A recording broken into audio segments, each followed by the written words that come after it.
Hello, and welcome to the Maurer Glass Podcast, where we look at the world through the lens of design.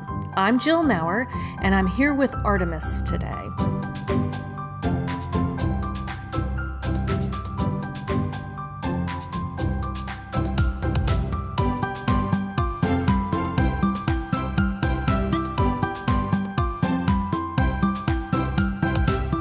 So much has gone on in the past couple weeks in the area of design. It has been a little nuts. So first of all, let's talk about the biggest news. Well, first of all, how do you like these new mics? Oh yeah, so we're set up differently, and I hope you can hear the difference. I don't know if you can, but we used to, Artimus and I would sit side by side and we shared a mic. And now we have these new mics, and he's calling them snowballs. They say, I'm looking right at it, it says blue, but we each get, it looks like a little white ball, even though it says blue. Well, this is all confusing as far as design goes. Yes, it is the Snowball Ice, so it is the white round condenser microphone made by the company Blue, who makes pretty good microphones. Yeah, so the microphone we were using before, it was that H4n that we usually use for your YouTube videos, and it works good for that because it's right in front of you. We can put it out of the way, and it is a dynamic mic, so I have a little bit more control over your voice. For podcasting, though, since there's two of us, it makes more sense for both of us to have a microphone, and these are known as condenser mics, meaning that they have less range. So essentially what that means is as you talk, it takes every piece of your sound and it sort of squishes it like a sandwich, and it makes it very easy to monitor and process. So it's supposed to be a simpler microphone to use for everything. People use it for music, podcasting, pretty much anything. We'll see how it goes. It gives us a little more freedom in a sense because we can sit sort of where we want to sit. We used to have to sit really right next to each other. And also, it seems like, I don't know, whenever there's a podcast or YouTube, my voice is much higher than it really is. Yeah, it's totally the equipment. And I'm always talking to usually a man who has a very bass voice, and so I sound like a little chipmunk. Yeah, we talked about that when you first did YouTube, how getting equipment is, because I think you asked, what's the best equipment for us to have, and I've been trained to sort of use what I have and only upgrade when you absolutely need to and it makes sense, because you can spend a fortune in any kind of media just constantly upgrading because it's new and flashy. So you sort of have to learn how to see new technology and be like, all right, is this a gimmick? Do I need this? But this made sense to finally upgrade. So these freaked me out though, because I remember you asked me if you could order them. You ordered them on Amazon, and that day, not overnight, nothing, that day they showed up. I was, what is this? Is this a conspiracy? The same day. Apparently, Amazon really is over our old sound quality. Yeah, they're like, please, for the love of God. Here you go. So what kind of crazy stuff we talking about today, Jill? Well, it was really sad, very, very, very sad to see Jeffrey the giraffe packing up. You have no idea. I just, I haven't been to a Toys R Us in a long time because my boys are older now, but even as they were starting to get older, things were going downhill sort of in a Toys R Us. There were fewer toys and more kind of computer games. It was just taking over the whole place. Now you might disagree on whether that was nice or not, but it is sad to see them go. It felt inevitable though. They kept watering down the store. And the experience didn't change at all. I mean, I went to, they had a resurgence for a while in the last couple of years because millennials are getting back into board games, apparently. Like, there's this huge trend of us going back to older games. And, most of us are converting them to drinking games, but the thing is we're getting back into that. So they survived for a while by expanding their board game aisle, and it was one of the first aisles you could walk into in every store. That was a smart move. Other than that, though, other than adding that one aisle for video games, they didn't do anything to really change the experience. We've talked about this before where even when I was shopping for toys for my boys, a lot of times I'd go to the smaller local toy store because the guy behind the counter had played with everything, knew about everything, and was more excited about it. And if you were asking questions, would just tear open the box right there and you could start playing with it and he would You were show saying you. it was like was it a Brilliant Sky, like that sort of a store where It was they that were, kind of a store. There were a Yeah. couple of them. One was kind of a science store. One was focused on sciencey types of toys, and one was more just, high quality toys. And And you're right, they totally have to too. One of my neighbors, he worked at Brilliant Sky, and every weekend he would come home with like a big pile of games. And you're like, what are you doing? He's like, I have to play all these because I can't talk to the customers unless I know what I'm talking about. Because they'll come in not knowing what they want. My kid's this intelligent. He likes puzzles. He likes this. Oh, I got the greatest game for you. I played it this last weekend. right. Well, it's amazing to me how unfun a toy store was. And even though I'm sad to see it go, why didn't they make that a fun place? There were so many opportunities. You don't have to be that creative to figure out how to make a toy store experiential. And the experience was you got a cart, you walked around, and you threw things in it, and Well, they're having that issue that everyone's having. I love when you read things like everyone remembers when the internet changed everything. The internet, let me put on my Obama stance. Let me be clear, all right? The internet did not change anything. It is still changing. We still haven't seen the end of the effect of this. So Toys R Us closing is a part of a long list of things that the internet really changed. People are buying stuff online, and going to Toys R Us didn't become an experience that you would look forward to, Right. other than trying out the toys. And that bringing in video games in that store, I would argue, was one of the bigger mistakes they made. It just didn't work. Yeah, I love that picture though. I mean, not love, but I hated that picture. I did all this smack I'm talking about Toys R Us. I was a Toys R Us kid. It was sort of a weird culture thing in Texas growing up. Every kid was looking forward to the end of the week when their parents would take them to Toys R Us. They would have Toys R Us competitions that were, because they were sponsored every school. So everyone would be going for the coupon there. So it is sad to see. And he had his little baggage thing, and he was standing in front of the empty aisles. Right, Oh my God. right.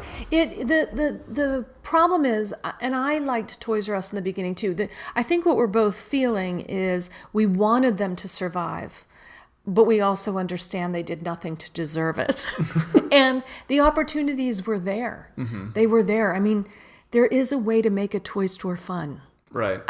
There has to be. And they just didn't manage to do it. And if you can't do that, then you close 700 stores. And that's what happened. So the other side of that coin sort of is Amazon. Amazon had some big news, and Amazon is well known for kind of driving bookstores and Toys R Us, helping them to exit stage right. And what Amazon has decided, they have really been driving the U.S. Postal Service. And apparently, they've been sending a lot of their stuff to the post office, and then the post office is taking it the last mile. That's what's been going on. And so postal workers were even delivering on Sundays, and it was really the Postal Service's biggest customer was Amazon. And this past week, Amazon announced that they have purchased a fleet of trucks, and basically they're offering franchise opportunities. And I think it's $10,000. And for that amount of investment, you get 4 trucks and, all your shirts, everything will be Amazon logoed, and you'll get a customer, which you get one, it'll be Amazon, and you can start delivering their packages. So they're getting people to buy in to become drivers. Okay. Right. So, they're buying, you can't buy in just to become a driver. You can buy in to become an outlet, or you get a territory. You get a little territory, and you get to deliver all of the Amazon packages. Now they did say you can also deliver other things, but I don't think you can have Amazon on your truck when you do. So your company can have a fleet of Amazon trucks and then other trucks too, if you want to start a delivery company. But it's essentially a franchise. And I was talking to my dad about this, and he said, why would Amazon do that? Why wouldn't they just, buy the trucks themselves and do all of this? And for me, the answer is infrastructure. That takes a lot of money. It takes a lot of people. And I think this too will just be a blip on the grand timeline, that they will eventually come up with another solution, whether it would be drones or there will be some other method of delivery. And so that's what I would warn people about if they decide to do this. It can be a great way to make money. It's an investment. It's pretty much a guaranteed return, but it is not long term. So you personally, it needs to be part of your bigger plan. And there are a lot of things you could do. You'd learn how to run this type of company. There's a lot of education that you get when you buy into a franchise. But I wouldn't buy into this thinking this is what I'm going to do for the next 50 years. It's the unfortunate pendulum swing of like exponential technological advancement in society is that industry shelf life also shrinks. So yeah, we're already seeing that with, Uber is the first couple of years people loved driving for Uber. Like, I can set my own hours. Like, I'm making a lot of money. Like, I can do this for the rest of my life. And so you probably won't be. Right. That absolutely won't be. I've had more than one Uber driver say that to me. I want to be the best because I'm going to be doing this. Not that it's inherently a bad thing that it's going away. Just it's something you got to be. I have to deal with that every day, because like we were talking about these microphones, like every single day I have to understand that whatever I know how to use, whether it's Adobe, whether it's how to record a podcast, whether it's how to use this particular camera, I have to keep that I have to hold it like a bucket of water and just be ready to let it go the second some new piece of technology comes out. And I can't get sad over it. I can't get frustrated by it. I just have to sort of go with the punches and keep adapting and keep getting. It's not a game you can win. Technology is never a game you can win. Right. 10 years ago, nobody, we wouldn't have thought that we would be sitting here and doing essentially radio. Why would we be doing that when video took over?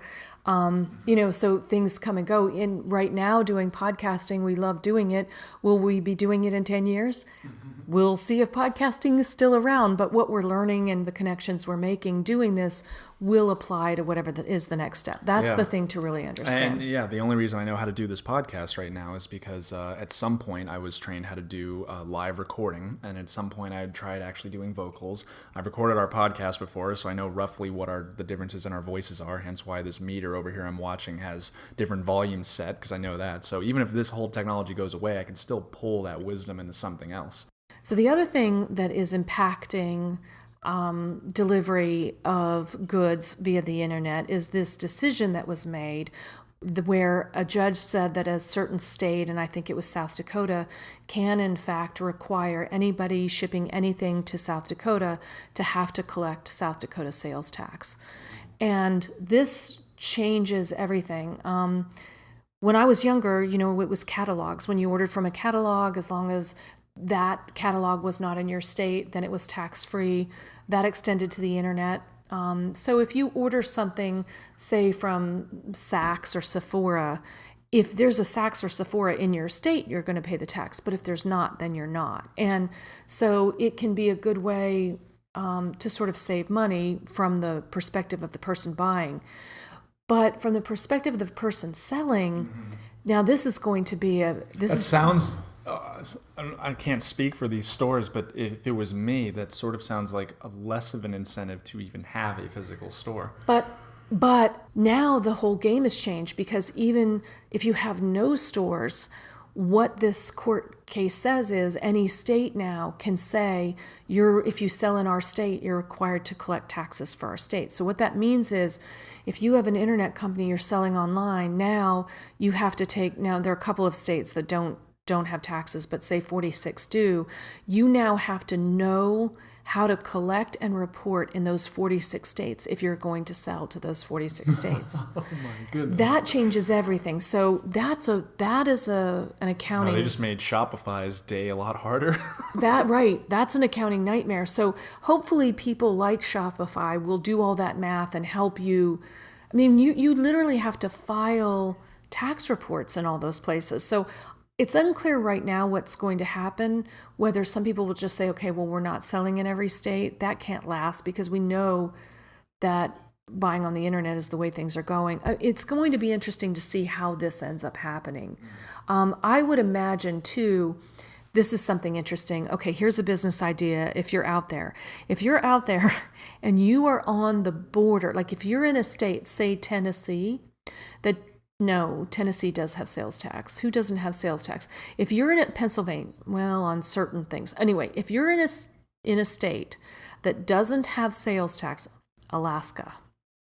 Crap, it won't work for Alaska. Okay. I could see where there would be little pop-up sort of mailboxes, etc., happen right on the edges of states that don't have sales tax, so that you could just have everything shipped there and then you can drive in and pick it all up. I don't know. In other news, the business of post office boxes surrounding the borders of all 50 states has spiked exponentially. Right.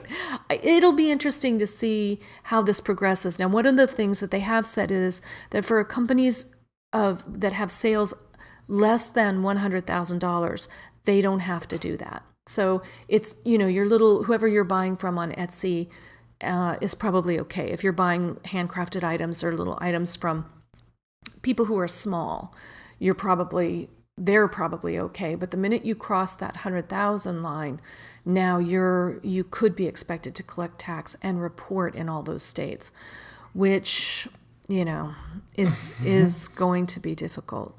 In other sad news, Koko passed away.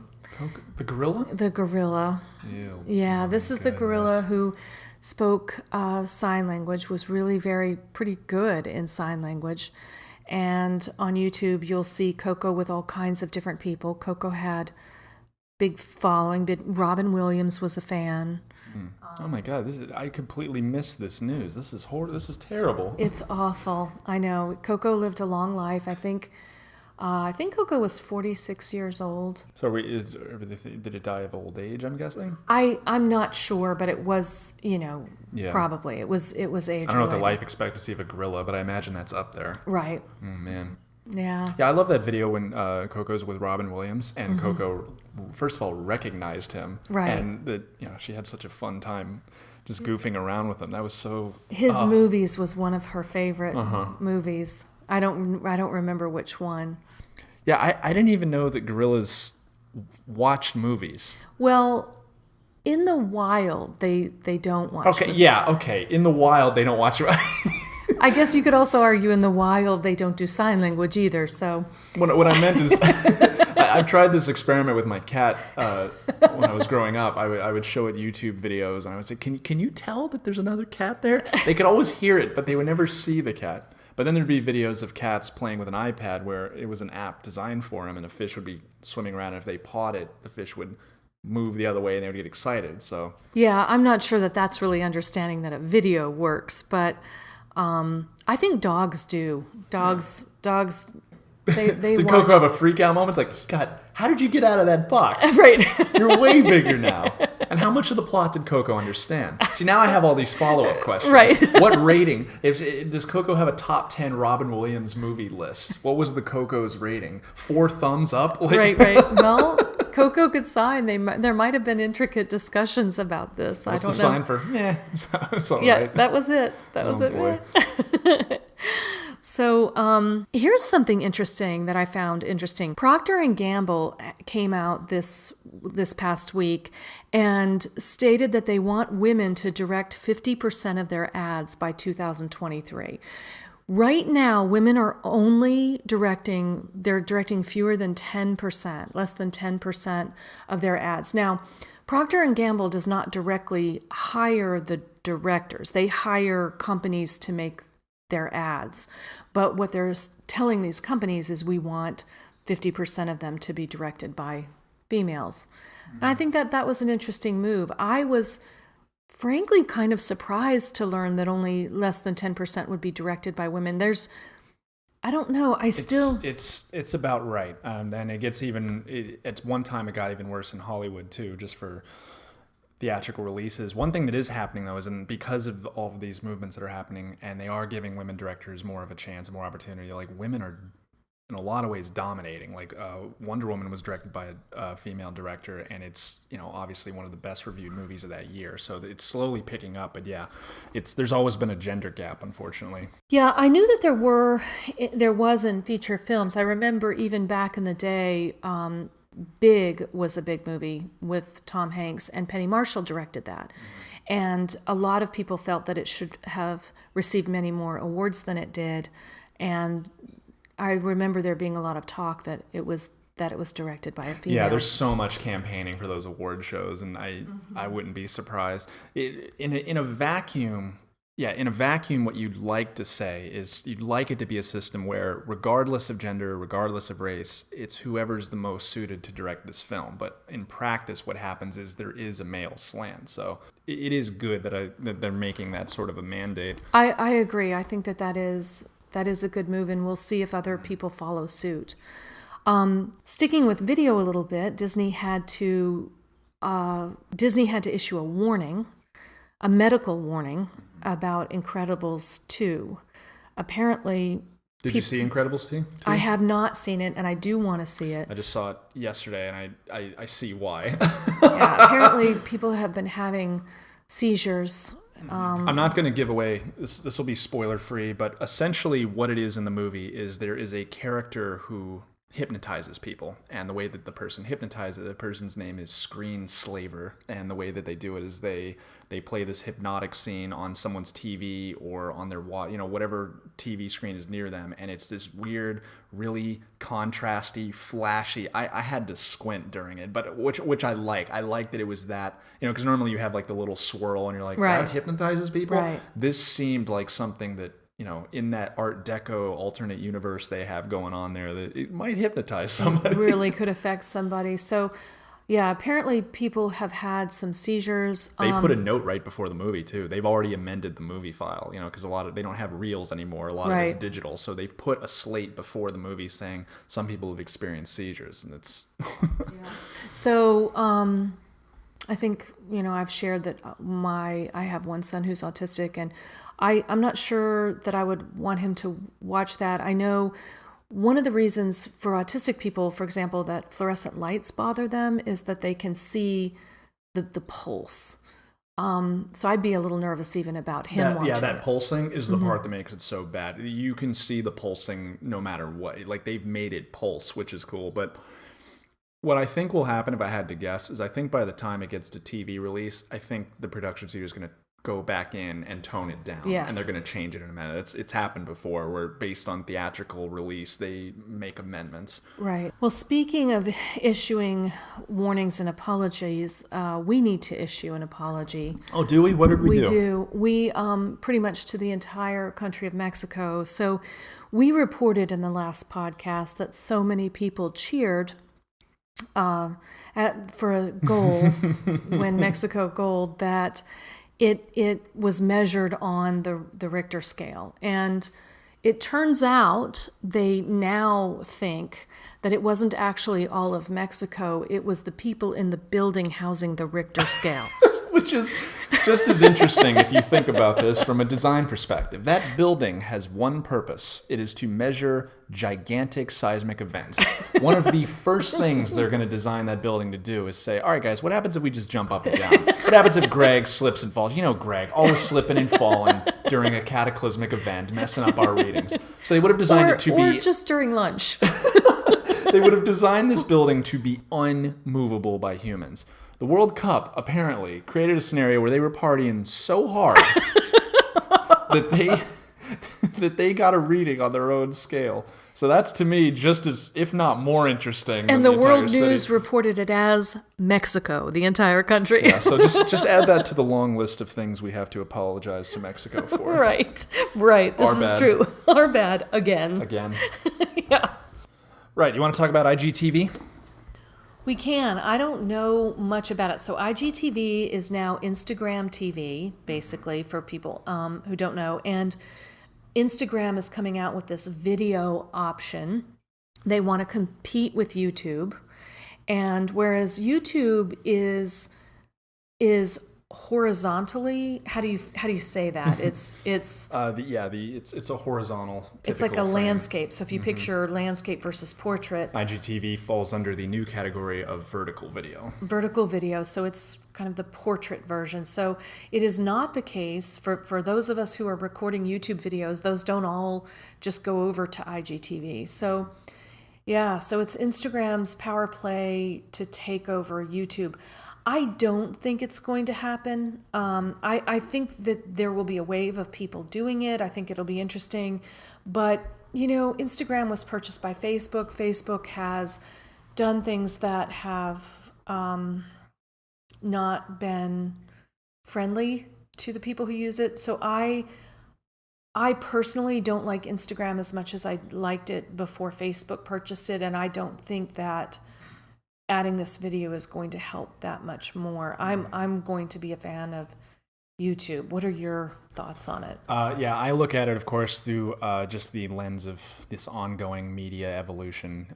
One of the many hats I wear in my house is I consider myself a media theorist.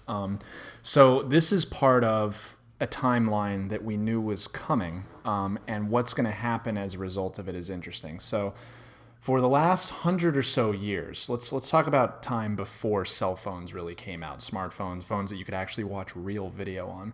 Up until that point, we as consumers have been used to going to a movie theater and seeing a super wide screen that's, across, not vertical, right? Some would argue that came in as a result of the way that we read books, that was sort of the bias. But at the same time, our TV was different. Exactly. It was a perfect square. Well, later. Later it was a perfect square. Right. And then it started getting wider and wider to match theatrical release. So when you watch things from the early 2000s or late 90s on DVD and your new TV, it's still in a square. So there's a lot of things that goes into it's not just a matter of cropping. Like we think of cropping as like just something easy. You just make it a square now. But there's a lot of in-production theory that goes into making film and TV shows. Where do you put the subject in a two-person interview if you know it's coming out on a square? Where do you keep the camera if there's an action about to come in from the ceiling? And I can tell you that back in the day when they would play a movie on TV, this is even before VCRs, but if you were just watching a movie on TV, there would be things that you would miss. They couldn't get it all in. They sort of had to make a decision about what part of it you were going to see. My favorite example of how that can affect the bias of the actual story and mess up the original intention is that movie Catch Me If You Can with Tom Hanks and Leonardo DiCaprio about the famous con man who basically worked his way up to become a real pilot and he stole millions, etc., and ended up working for the FBI. Now, the scene that this happens is a scene that happens during Christmas where Tom Hanks is sitting at his desk. It's Christmas time. He's not at home with his family. He's at work and he's eating Chinese food. And the scene on TV, when it's a square, all you see is him sitting there at the desk eating the Chinese food. What you miss if you don't see it in movie theaters or see it on a wider screen is that just behind him or just to this, like sitting right next to him on the desk are about, there's like a dozen empty boxes of the same Chinese food he's eating. And by cropping that, you get rid of one of the key points of that shot, which is to communicate without saying it that he's done this, but he's been here several days. He frequently stays in the office versus his family, and it implies that there's maybe a problem with the family. All of that just by cropping that shot. But fast forward to the vertical video situation. When cell phones came in, you had apps that allowed you to take video footage. And I remember I was telling you in the early days, what frustrates me is when people have these phones and they take video and they don't just turn it to the side. Because if you just turn your camera to the side, you can use the footage on YouTube, etc., of filmmaking. But there's a whole generation now of kids who grew up with Snapchat. They grew up watching videos on the phone. So their bias of everything has to be horizontal is less so. They're used to vertical video. They've actually trained themselves without even thinking about it, how to frame someone about to do something funny on a skateboard with a vertical video. Like, where do I lead? How do I move the camera? So IGTV is that huge hurdle now. Now we have a platform where people are going to have to learn how to do those compositions and actually think about it. I wouldn't be surprised if there's a textbook in the works right now about how to frame an entire movie based on vertical video biases. So it's interesting to finally see a platform that we've been theorizing would come eventually, and now this is one of the first that's actually going to do it. Well, now correct me if I'm wrong. I would think that a movie, to actually go to a theater and watch a movie vertical would be difficult now because, that's a big job. You've got to turn all those big screens, right, to do that. But it strikes me that it would not be that hard for YouTube just to add a vertical video category. I mean, that's kind of artificial. Our screens, most of our computer screens are horizontal, but if you shot vertical video already, you can see it on YouTube. It's not like you can't. It's not great, but it's not like and they're starting to. Did you see that they have that new expand button where instead of just expanding it, it will expand it to the vertical video of your phone. It's weird. It doesn't change the aspect ratio of the video, but it fills it so that it's not like the video's there and you have space below it. It'll fill the whole screen if you want it to. Yeah. So as far as the horizontal versus vertical debate, I'm not clear that I have an opinion on that. I do think that Instagram, especially purchased by Facebook, is going to try to be everything for all people, like it tried to be on Facebook, and it didn't succeed there, and I don't think it will succeed on Instagram. And I think that for two reasons. One is generally companies are better when they do focus, when they just focus on something and do it really well. I think in general a company is more likely to be successful that way. And then thing two is I just don't think that Facebook is the right company to ever try to be everything for everybody, because it's pretty clear that they end up being selfish. And I mean, Facebook is very different than it was when we first started using it. Now, we used to be able to see the whole screen, and now there's just this one little sliver on the screen that we can even see, and it's advertising, and other than that, and of course, they've been taking our data and selling our data.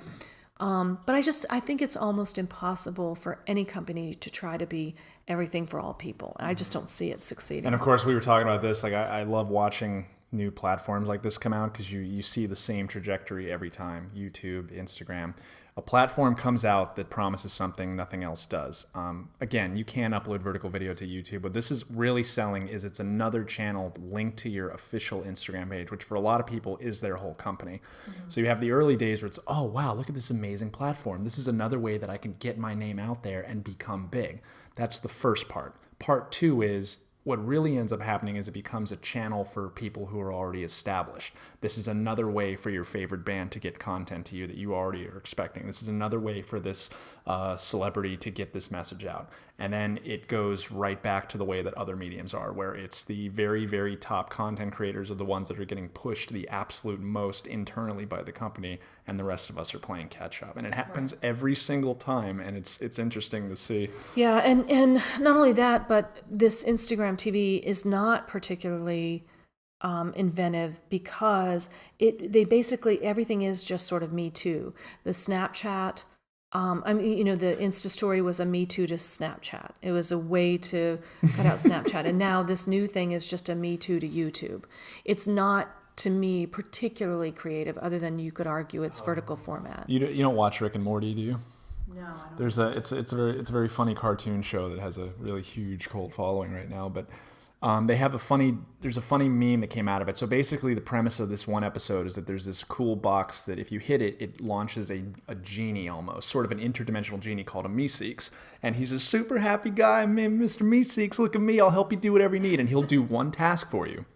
The problem is that he wants to do it because only when he completes your task does he get to explode and sort of die. So it's this really dark humor of I'll help you do the dishes, whatever it takes. So in this joke, what ended up happening is Jerry, the main character, is so bad at golf that one Meeseeks can't help him. So the Meeseeks summons another Meeseeks, like, hey, can you help me help him so we can get out of here? Then that one calls another one. And then later in the episode, there's like 30 of them in a room. And they're like, why did you get me into this? Because he wrote me into this. So anyway, long story short, that became a meme recently where people are putting different faces on the Meeseeks. So they did one for this Battle Royale thing where Fortnite was like, why am I doing Battle Royale? It's because that game wrote me into this. Because that game wrote me into this. So that'll be the thing with you're talking about, where it's just like, that might actually be another good one, where it's like, well, why are we doing vertical video? That's because Instagram wrote me into this. So it's because YouTube wrote me into this. All right, so anyway, speaking of memes, it's weird talking about memes in like a traditional recording because it always happens on the internet at 2 a.m. when I'm bored. But speaking of memes, one interesting, back to sort of another media theory of mine, I think memes and the internet has made everyone funnier in general. Really quick, really witty. I think in general it makes everyone funnier because everyone can try their hand at it. So for example, this past week I was at one of my favorite places to go on Sunday called Waffle House. Food you could have basically made at home, but you were too lazy, so you went out and got it. So while we were in line waiting to pay for it, this woman in front of us, the 6 people that are waiting to pay, decided to make things complicated for the cashier. She said pretty much, and I quote, I want you to take $7 from this $20 I'm about to hand you, put that $7 towards the bill, and my friend here is going to pay the rest with his debit card, right? That's what she should have said. Already complicated, but that's how she should have said it. She said it in the worst possible way. She said, take this, take 7 out of it, put the rest with the bill, he's going to take whatever's left. Like, he said it in this way that confused this poor woman at the cash register. And it honestly held the line up for 7 minutes of them trying to undo the thing. And then she got frustrated because, why don't you understand what I'm saying? Because you're saying it horribly wrong. So anyway, she leaves. They finally get it sorted out. And all 7 people behind, the second this woman leaves, start roasting her. They're like, can you guys believe that? That was the most complicated way you could have possibly said it. So then we all started whispering amongst ourselves. I looked over at my roommate. I was like, hey, man, you know what I'm going to do? I was like, all right, look, when I get up to this cashier, I'm going to act like I'm doing something complicated too. I'm going to say something about, I would like to use 3 Bitcoins. I want to use some Monopoly dollars. I've got some, I've got this crazy bell that an old monk gave me on the road to enlightenment. You know, just all kinds of crazy stuff. And we're all whispering to each other.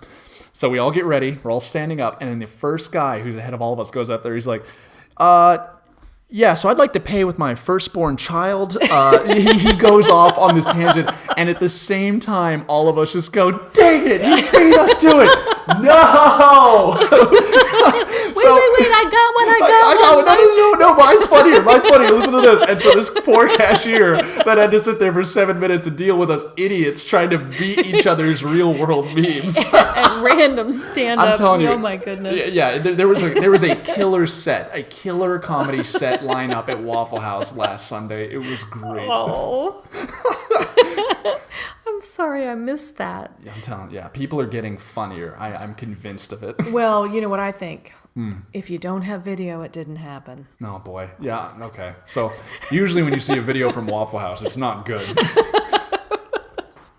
I saw an interesting... Have you heard of this new restaurant in Boston called Spice? It's Spyce. No. It's interesting. Now, I have a son in chef school, and I love to cook, and I always thought, well, this will be a great thing for my son to be. Certainly, this will never be replaced by robots, right? Mm-hmm. Well, it is. This Spice restaurant, the entire thing, all of the chefs are robots. Mm-hmm. It's fascinating to me. So basically, it's a wok-style restaurant, wok, W-O-K, meaning... you can order what you want and they'll mix it. So it's rice, vegetables, some meat, and sauce. And these robots actually measure the food. You order on a little iPad. You can say that, hold this, or I want extra this, or whatever. And the robot puts the food in the wok. The wok sort of spins and cooks it, and it actually serves it to you. It's pretty cool. Yeah, I need that in my house. That sounds awesome. That would be kind of awesome, wouldn't it? Especially if it would chop everything. I don't know if the robots are doing the chopping. There's probably, I'm sure there are people doing something behind the scenes. That's so exciting. One of the live-action Casper movies that I watched growing up, there was a scene where it turns out in this version, Casper's father was an inventor in the early 1800s. And one of the things he invented was like the breakfast machine. And the thing like would roll an egg out of the giant crate, drop it, split it, fry it. It was completely automatic. And I was just like, I want that. Right.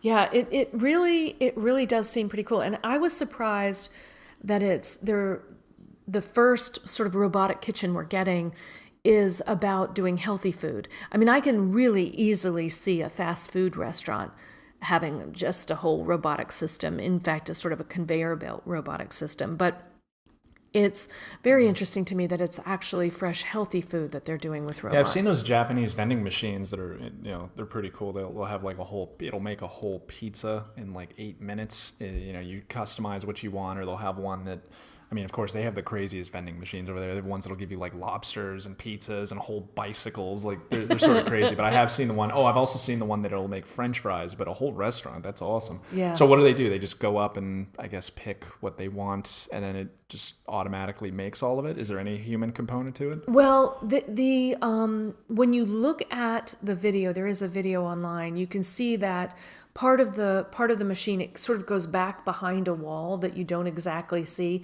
So something is going on back there. I don't know exactly what. I don't think the food is all being sliced and cut up by robots. I think that there's a human element. But it'll be transformative training. So instead of training how to actually cook, you'll be training on how to make sure that it's loaded with all of the ingredients you need and stuff like that. Right. And of course, there's a chef who has created the different recipes and created the system.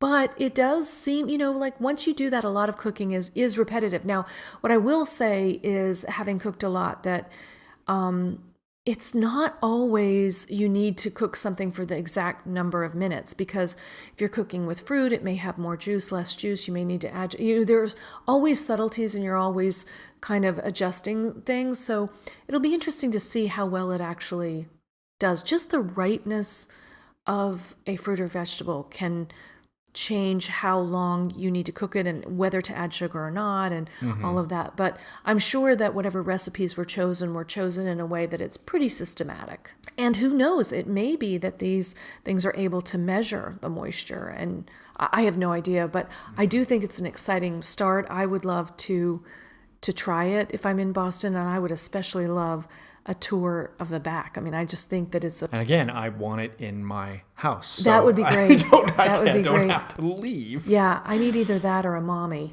Oh, man. Moms, the original robots. Right. I can attest to that. Thank you for listening. We hope you enjoyed this edition of Maurer Glass Podcast. We hope you can hear us with these new microphones. We're still working this out. That would be great. If you could hear us, that would be helpful. If you like this podcast, please give us a good rating on iTunes and tell your friends. We would like to meet them all.